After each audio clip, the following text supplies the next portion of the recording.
أعوذ بالله من الشيطان الرجيم بسم الله الرحمن الرحيم الحمد لله رب العالمين اللهم صل على سيدنا محمد وعلى آل سيدنا محمد.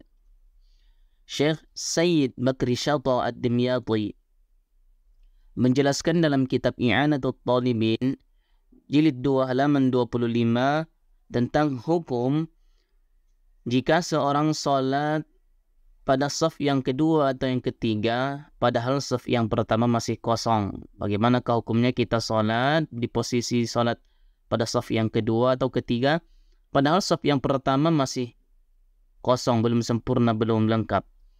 Qala Sayyid Bakri Syata Ad-Dimyati wa nafa'na bi'ulumihi fid daraini. Yukrahu insya'u saffin min qabli itmami ma qablahu. Makruh hukumnya membuat shaf baru sebelum sempurna atau lengkap shaf sebelumnya. Shaf yang pertama belum lengkap, kemudian membuat shaf yang kedua, makruh hukumnya. Wasarrahu bi anna kulla makruhin min haitsul jama'ati yakunu mubtilan li fadilatiha iya allati hiya sab'un wa ishruna darajatan.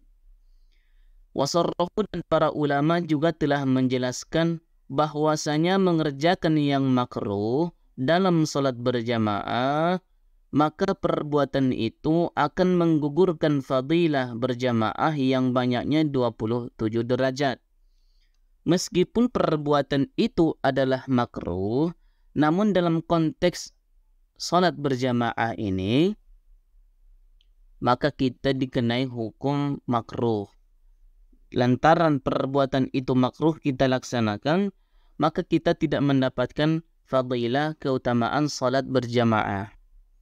Nah, dalam hadis Sunan Abu Daud dijelaskan an Anas bin Malik anna Rasulullah sallallahu alaihi wasallam qala أتم الصف المقدم ثم الذي يليه فما كان من نقص فليكن في الصف المؤخر.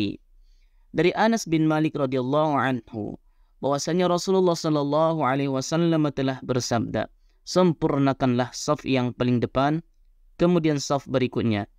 Maka seandainya ada saf yang kurang, maka hendaklah ada pada saf yang paling akhir.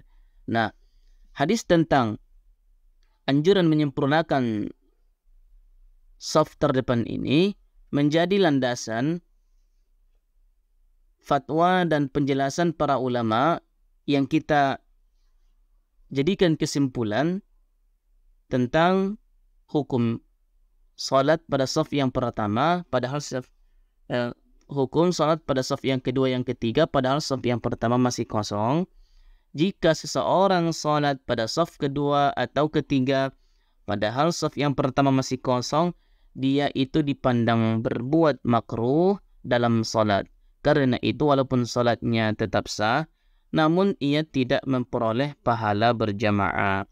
Salatnya dipandang sah, tetapi lantaran perbuatan makruh itu dipandang tidak mendapatkan balasan pahala berjamaah yang 27 derajat tersebut.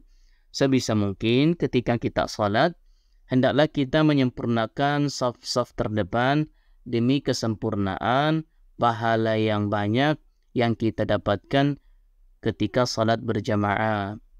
Jangan sampai saf yang pertama kosong dilanjutkan dengan saf kedua yang ketiga.